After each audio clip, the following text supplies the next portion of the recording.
Okay, so we'll set a few examples going over the long jab, low jab, floating jab, our straight wrist jab, and our jab hold. All right, so the long jab. Examples of the long jab, like I said, I can't be too close to get that stiff jab or long jab in. I want to have a little bit of space, and I'm generating more off my front leg and back leg, right? So it looks like this. Now reset myself. Reset. Reset.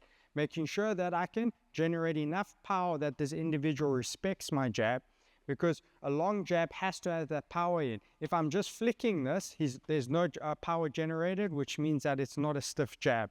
How I generate that power is making sure that I get the step of my front leg and that I rotate my shoulder and elbow, but I'm not flaring. So,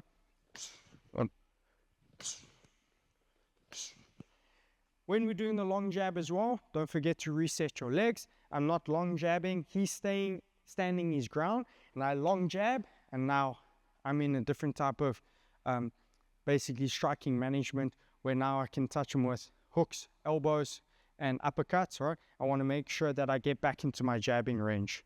Okay. Next one we're going to look at is our low jab. So again, like I said, instead of my hand being in eye level, my front hand is very low, and it can come in two different directions. It can come to my chest and a straight out, so I'm doing that, or it's coming straight up, right? So the direction of either coming straight up or coming around and going through, right? Again, I can't generate as much power, but I can use this as in terms of generating data for my distance management, or I'm using this for a setup, knowing that he's going to parry, I can flick and then come in with a different type of strike, maybe like a hook. So again, two different ones. My hand's low, all right? It comes straight up or straight from my chest, bang, right? Another thing, with my hand being down, I'm basically baiting my opponent to throw that right hand. So knowing that, I can reset and start throwing other strikes. And that's why they would also use that low jab.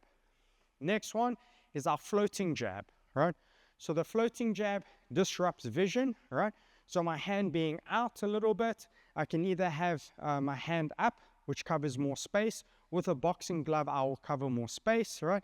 Blocking his vision. And just from here, I'm using my hips and my feet, closing my hand and throwing the jab straight away. So I'm here. Okay.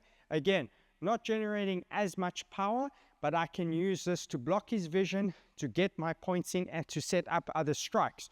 So again, I'm here, I can go one, and then I can counter with some other strikes because I'm blocking his vision, right? I can't have my hand in a general position of the jab, okay? Because then it becomes a normal jab, right? I must float it out, as well as I can predict any type of disruptions by moving my hand left and right, and then from there using my foot and my hip to drive the jab straight back out.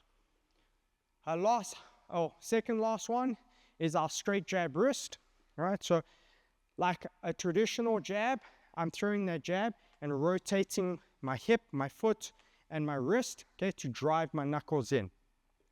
JP right now has his hands up, and I see there's a slight angle or gap in between. His elbows are close. So especially with boxing gloves, I wouldn't fit my hand right through the space.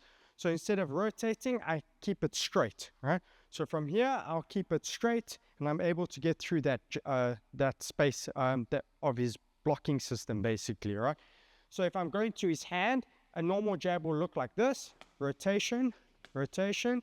Okay, my not rotation of my wrist will look like this, much quicker. Okay, and I can use it from a low jab, and I can use it from my high jab. It's up to you. Last one is our jab hold. Remember the jab hold, right? It's purposely to block the vision of our opponent to set up another strike, right? So from here, I'm doing my traditional jab, right? As I throw the jab, I leave the jab there, and then able to go to the body, right? Or I leave it there, and then able to throw another strike, right? Again, that jab, leaving it there, is to obstruct his vision, so it's harder for him to see.